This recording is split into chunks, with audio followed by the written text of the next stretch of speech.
بسم الله الرحمن الرحيم الحمد لله الذي أرسل رسوله بالهدى ودين الحق ليظهره على الدين كله وكفى بالله شهيدا وأشهد أن لا إله إلا الله وحده لا شريك له إقرارا به وتوحيدا وأشهد أن محمدا عبده ورسوله صلى الله عليه وعلى آله وأصحابه وسلم تسليما مزيدا أما بعد. Chapter 8 of Kitab al-Salah, the book of prayer. باب فضل الأذان وهرب الشيطان عند سماعه. حديث أبي هريرة رضي الله عنه أن رسول الله صلى الله عليه وسلم قال: إذا نودي للصلاة أدبر الشيطان وله ضرات حتى لا يسمع التأذين، فإذا قضي النداء أقبل، حتى إذا ثوب بالصلاة أدبر، حتى إذا قضي التثويب أقبل، حتى يخطر بين المرء ونفسه، يقول اذكر كذا اذكر كذا لما لم يكن يذكر، حتى يظل الرجل لا يدري كم صلى. Hadith 216. Under chapter 8, the superiority of adhan and the running away of shaitan on its hearing. Narrated Abu Hurairah radiallahu anhu, Allah's Messenger sallallahu alaihi wasallam said, when the adhan is pronounced, Satan takes to his heels and passes wind with noise during his flight, in order not to hear the adhan. When the adhan is completed, he comes back and again takes to his heels when the iqamah is pronounced. And after its completion, he returns again till he whispers into the heart of the person to divert his attention from his salah, prayer, and makes him remember things which he does not recall to his mind before the salah, and that causes him to forget how much he has prayed. Chapter 8 says, Babu Fadl al-Adhan, the virtue and the excellence of the adhan, the excellence of the adhan. First issue. Issue number 2. وَهَرَبِ الشَّيْطَانِ عِنْدَ سَمَعِهِ. And when shaitan hears the adhan, he runs and he flees. He runs and he flees. He does not wish to hear the adhan. So therefore, we're supposed to study in this chapter the excellence of the adhan, the virtue of making the adhan, the virtue of hearing the adhan, listening to the adhan, repeating after the mu'adhin, etc. Everybody understand this? Like we explained on Thursday night, the same is going to apply here. The hadith in Sahih Muslim that clearly mentions the virtue of the adhan is not mentioned in Sahih Bukhari, but the chapter heading what? Remains the same.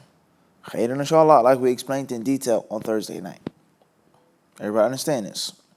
As far as the second part of the chapter heading, that the shaitan runs away when he hears the adhan, and he passes when he makes a noise, and then he returns, so on and so forth, then that is clearly agreed upon in both books.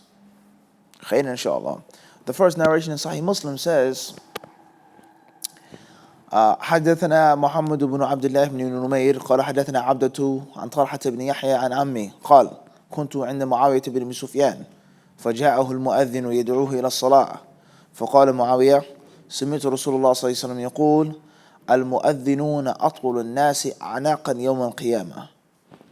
The first narration, Imam Muslim reports back to Muawiyah radiallahu anhu, in which he said that the people who have the longest necks on the day of judgment are the mu'adhins. The mu'adhins will have the longest necks on the day of judgment. So that's the first hadith in this chapter, which clearly proves the what? Virtue of making the adhan, and the excellence of making the adhan. That it is a ajr and a fadl, a bounty and an excellence in being a mu'adhin. It isn't a mean or base job or task, but it's something that is mighty and worthy. And the same applies to being an imam. An unfortunate trend has appeared among many students of knowledge, among many graduates from Islamic universities. They say, I don't want to be the imam. I don't want to be an imam. Whether I don't want to be an imam because I'm not going to get paid enough for my time and my services, which could be the truth.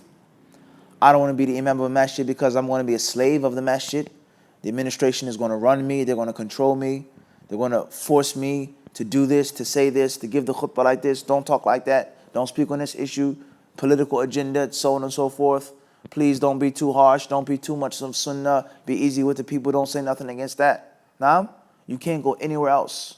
You can't talk at any other masjid. You can't speak at any other place, which could be a reality. Number three, a third reason, some students of knowledge, they may say, I don't want to be an imam because anybody can be an imam. Being an imam is like, it's like cheap. This brother who didn't even study overseas is an imam. He can't speak Arabic, he's an imam. I'm lowering myself for being an imam. I'd rather be a resident scholar or just the speaker or the religious counselor or the religious guide in the masjid. Many masjids you go to, and there's maybe 6 or 7 different personalities pertaining to the religious affairs of the masjid. Now, there's the imam, assistant imam, there's the resident scholar, there is the assistant resident scholar, there is the Islamic counselor, there is the backup khatib, and the list goes on, we're not saying that's haram, and we're not saying that's disliked. But the concept of the derogatory stance towards being an imam, and actuality being an imam in the deen is from the greatest of Allah's blessings. So much so that the ulama of Islam, they differed over which of the two is more virtuous, the mu'adhin or the what? Imam. And many of them, they said that it was the imam, and the Prophet ﷺ was impossible for him to choose to be the imam, and it was better to be the mu'adhin. And some said, as is narrated from Umar al-Khattab radiallahu anhu, that if I had the ability to be the khalifa and the mu'adhin, that's what I would do. If I had the ability to be the leader and the mu'adhin, that's what I would do. وَجَعَلْنَا الْمُتَّقِينَ إِمَامًا. Everybody understand this? So, we don't want to go off topic too much, but the concept, but this is a reality. This is a very widespread trend among graduates nowadays. I don't want to be an imam. Being an imam is the worst position to be in. You went back to America, you're an imam of a masjid, you're not a researcher, you're not a professor at a university, you're not this, you're not that. I can't be no imam. And that's not necessarily what the case in reality. Khairan inshallah. Tayyib. Al-Muhim is that this hadith clearly shows us the virtue of being a mu'adhin. And that narration here is not necessarily found, what? In both books. That's why there is the discrepancy once more. Tayyib. So, the hadith of Muawiyah, in brief, because we're not studying Sahih Muslim, we're studying Bukhari and Muslim.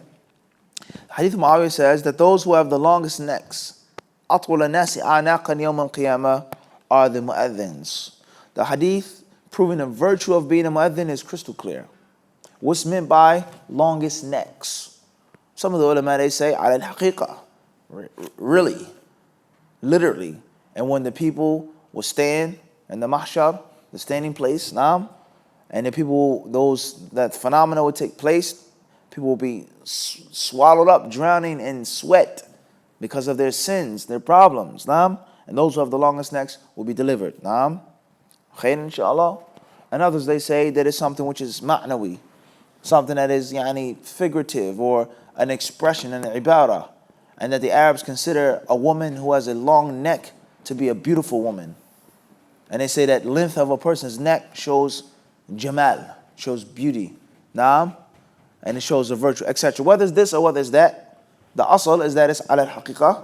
That's the asl. Even though, that which is permissible in the Arabic language and that which is clear, quote unquote, metaphorically speaking, doesn't necessarily mean that it's ala khilaf al-zahir. That's a long discussion. What's important is it shows the virtue of the people who make the what? The adhan on Yawm al-Qiyamah. Khayr, inshallah. Back to Bukhari and Muslim, wal-Marjan. It says here, and that the shaitan runs away when he hears the adhan. Now, one can say that the hadith that's quoted, hadith 216, narrated Abu Hurairah, that also proves the same thing as well, but just not directly as the hadith of Muawiyah radiallahu anhu. Whereas if the shaitan runs away from the adhan, that shows you that the adhan is a weapon. It's a weapon, it's a major sword, it's like a whip against shaitan. That he hates it and he doesn't want to hear it. By running away and by making this durat, this noise, this wind, which we'll get into later on. Everybody understand this? And any verse from the Quran, any surah from the Quran, any prophetic supplication, any food, any drink, any place, any way of sleeping or eating that the shaitan doesn't like and he's afraid of or scared of or he doesn't want to hear or experience, that is in itself is a what? A virtue. That's a what? That's a virtue. Everybody clear on this? That's a what? That's a virtue. So this goes to show us also the virtue of the adhan. Khairun inshallah. So back to Hadith 216. Or in the chapter heading, along with the Hadith, also prove that the shaitan has a physical body.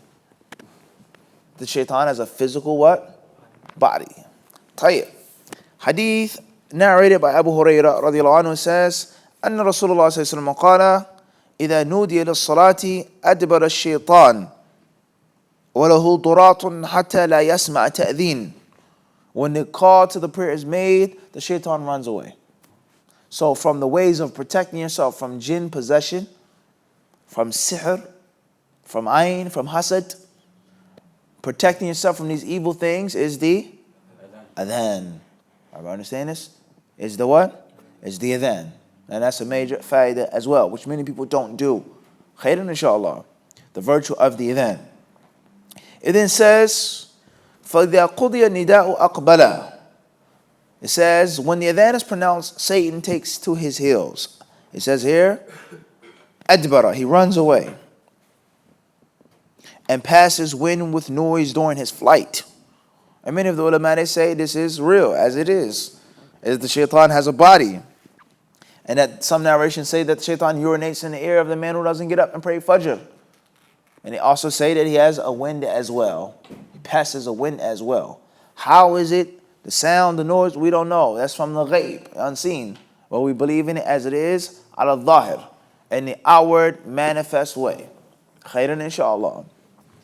Moving forward, it then says, فَإِذَا قُضِيَ النِّدَاءُ أَقْبَلَ. It says, when the adhan is completed, he comes back again. Once again, showing the virtue of the adhan, that it keeps the shaitan away. Hadith then says, حَتَّى إِذَا ثُوِّبَ بِالصَّلَاةِ أَدْبَرَ. It says here, when the iqamah is pronounced, he does what? Adbara. He runs away once more. حَتَّى إِذَا قُضِيَ التَّثْوِيبُ أَقْبَلَ. The tathweeb, the iqamah, when it's made or when it's finished, he does what? He comes back. حَتَّى يَخْطُرَ بَيْنَ الْمَرْءِ وَنَفْسِهِ. And then he starts his evil deeds by inspiring the man and getting the man to think about things that weren't even on his mind before he made the takbir. How real is that? Food, work, ticket, this, that. I left my phone, fulana, this one, that one. You weren't even thinking about it before you made the takbir. It wasn't on your mind. And all of a sudden, you have a bunch of stressful things that are what? On your mind. Everybody understand this? Everybody clear on this or not? From the evil of the shaitan. And this is a reality. And I don't think anybody's going to do what? Deny this. Something that comes on your mind that wasn't even what? You wasn't even thinking about it until you started what? Making a salah. And this goes to show that focus, concentration, submission, khushu', stillness in the salah is important. And it's not necessarily something that's just going to come naturally. It's not something that's necessarily that you don't have to fight for and cultivate yourself to do, to train yourself. Everybody understand this? To, at one aspect, think about and concentrate, but from another aspect, not to think. Everybody understand this or not? And the shaitan, he's not going to help you. He's not going to assist you. So the shaitan, he says, udhkur kada. Mention this and mention that. And it may not be a haram thing. It doesn't necessarily have to be sin. It doesn't necessarily have to be something which is haram. It could be something that's permissible from the dunya, but has no place right now in the salah. So this shows us that the Muslim is always to be what? Mentally sharp, focused, concentrating. Everybody understand this? It then says, حَتَّى يَظَلَّ الرَّجُلُ لَا يَدْرِ كَمْ صَلَّى. So badly that a man won't even know how many rak'at he made. Did I make 4, 3, 6? Was that dhuhr? Was that asr? What surah did the imam recite in salah? I don't know. He was totally gone, wa'aliyadhu billah. So this goes to show the harm of shaitan upon what? Upon man. And the virtue of khushu' in the salah. Khayr, inshallah ta'ala. Let's move on to the next chapter.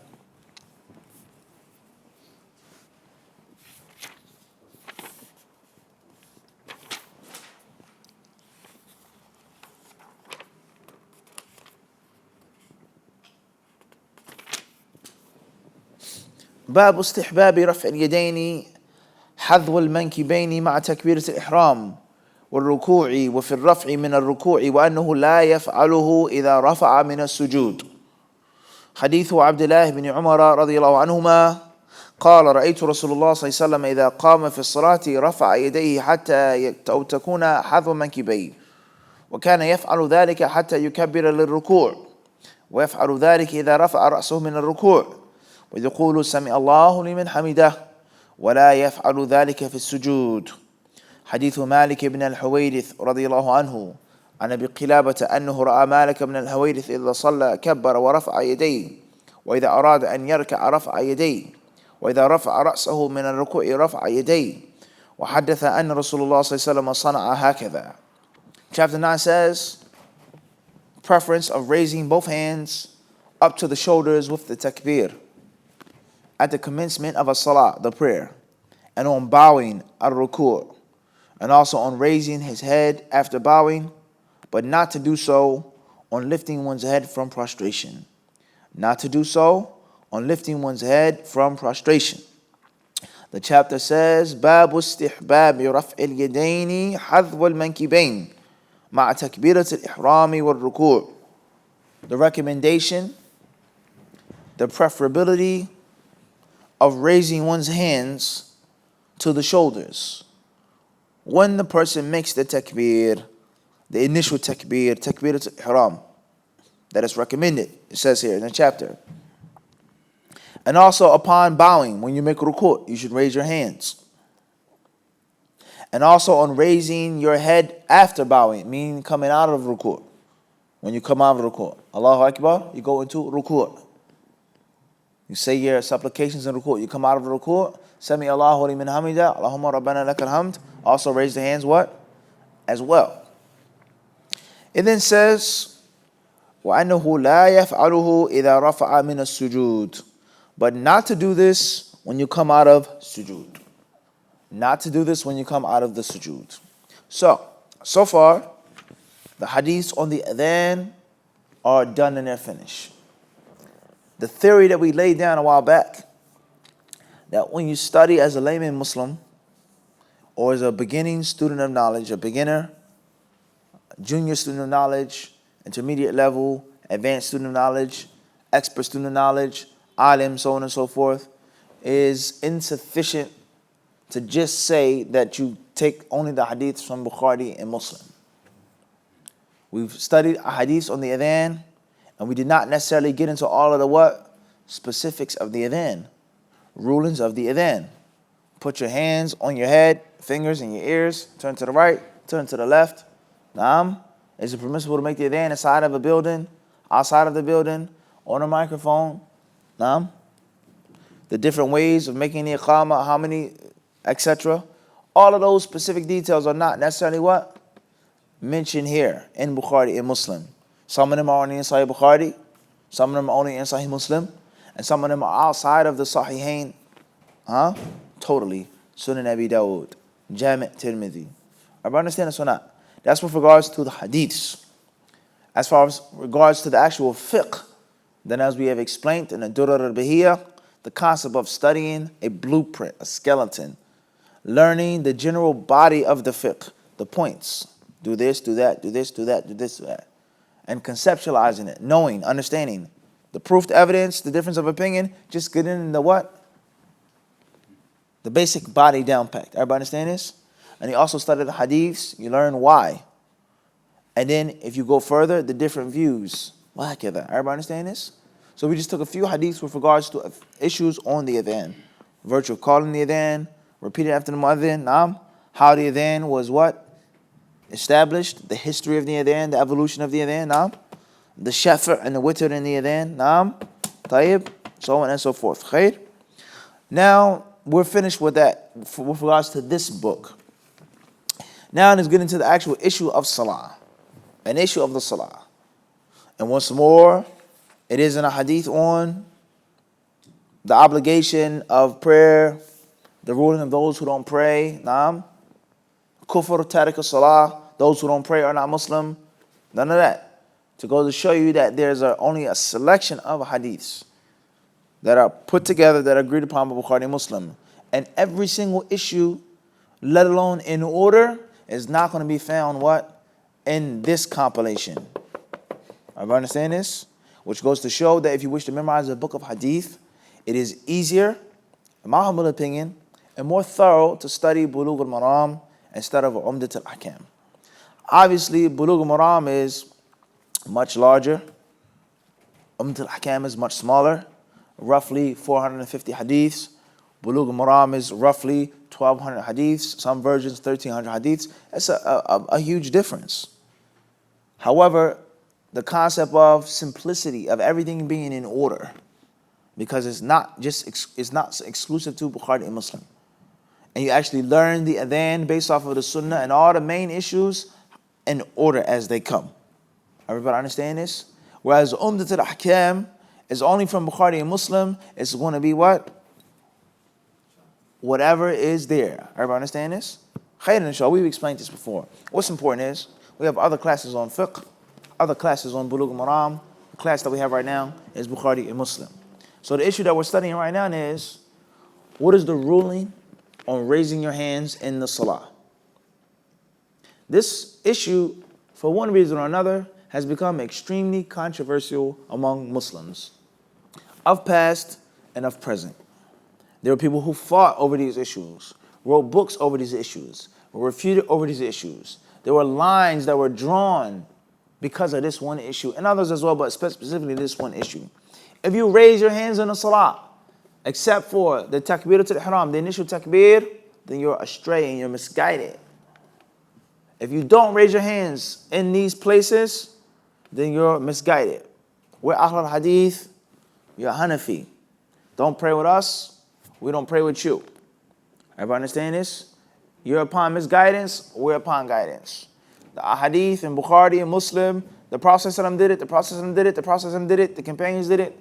We won't take those hadiths, those narrations. We follow a madhab that takes other narrations, which are weak, some of them fabricated, extremely shadh, gharib, munkar narrations. Don't raise your hands. The Prophet never raised his hands again. ثُمَّ لَمْ يَعُودُوا, so on and so forth, but ignore the hadith mashhura.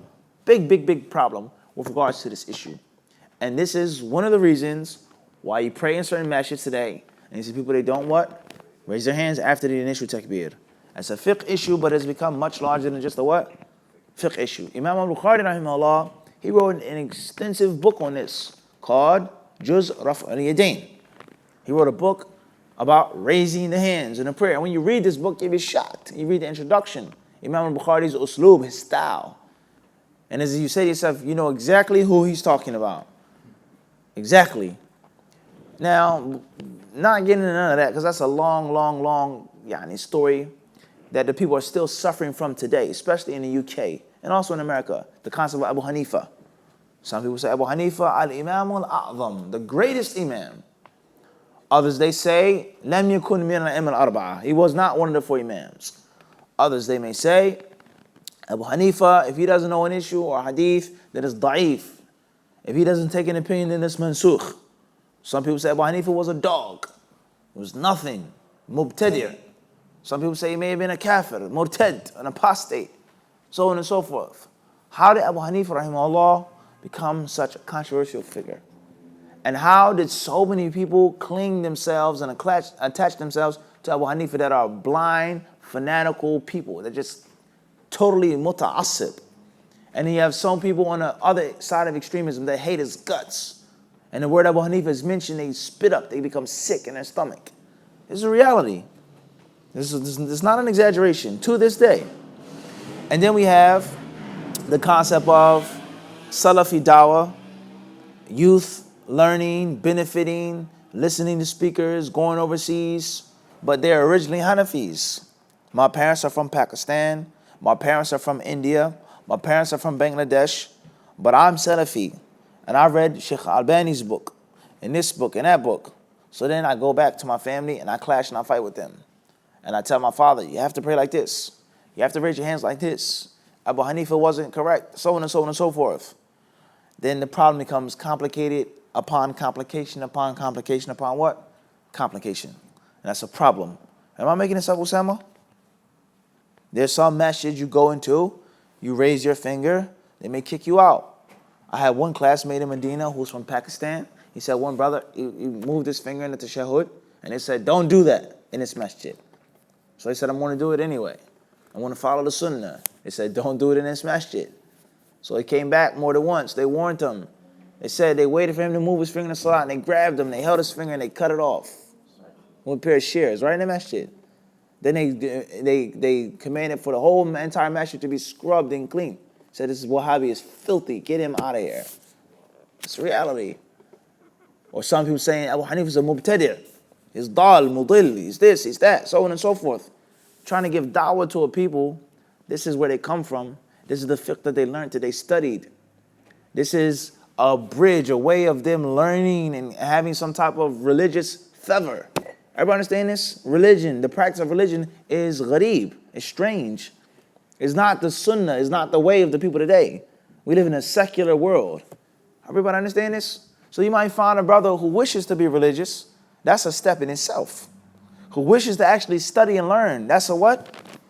That's a major step in itself. So you sandblasting Abu Hanifa and the Hanafis, is that from wisdom? Or is there a way perhaps in which you can bring him closer to the sunnah, the different issues, because of his love of the Hanafi way? And actually show him some of the statements of Imam Abu Hanifa that were profound concerning fiqh and other issues besides what? Fiqh. Everybody understand this? So it's a very, very, very long discussion. What's important is, like we mentioned earlier in the lecture in Atlantic City, balance. Not being too far to the right, nor far to the extreme. And if you hate Abu Hanifa, then make sure that you hate him for the sake of Allah subhanahu wa ta'ala. And that you actually believe and know that your hatred is based off of something tangible. And not just being a follower and a tag along. And if you love Imam Abu Hanifa and respect him and says this, make sure that that's for Allah subhanahu wa ta'ala. And that is done in what? Moderation. It's done in what? Moderation. And there's no imam that says everything that's correct.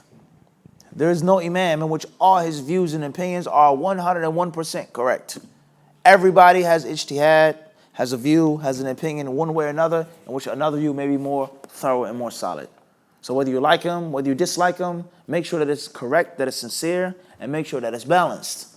As it's narrated that Ali ibn Abi Talib radiyallahu ta'ala anhu said, and the correct view is that this is mawquf, athar mawquf. It's a statement of Ali, and it's not a statement of Prophet sallallahu alaihi wasallam. That's a weak hadith. It says, ahbib habibaka hawnan ma. He says, love your friend moderately. Asa an yakuna. He says, perhaps this man will be your what? Your enemy one day.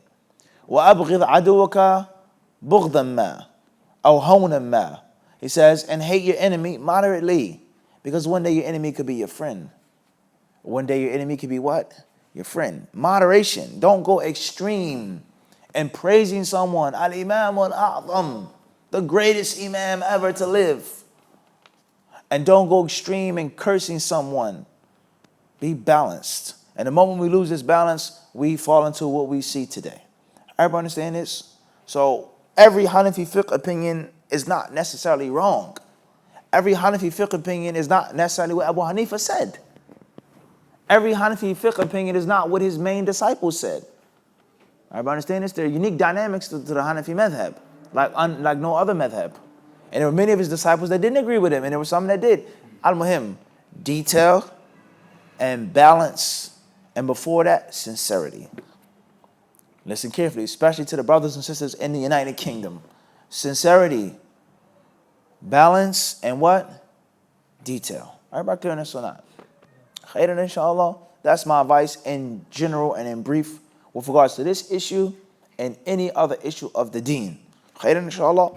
We'll discuss this narration along with the hadith number 218 in the following class. And perhaps we'll mention some comprehensive speech of the ulama of Islam regarding the issue of raising the hands in the salah. Allah Azza wa Jal surely knows best. A very beneficial book to read is the book of Shaykh Ibn Uthaymeen, Asbab al-Khilaf, the reasons behind difference of opinion, وَمَوْقِفُنَا مِنْهُ, and our position regarding it. It was translated years ago. The reasons why the people of Islam differ. The ulama, the fuqaha differ on these different issues. Now, And what is the position, the correct position regarding these issues. Also, the great work of Shaykh Sam Taymiyyah, Raf'ul Manam Anil A'immat al-A'lam. He has a book called Raf'ul Manam. He has a book in which he made an excuse for the different imams, some of them taking views that were against the sunnah, away from the sunnah, not that thorough, so on and so forth. Naam? Everybody understand this? Allah Azza wa Jal surely knows best.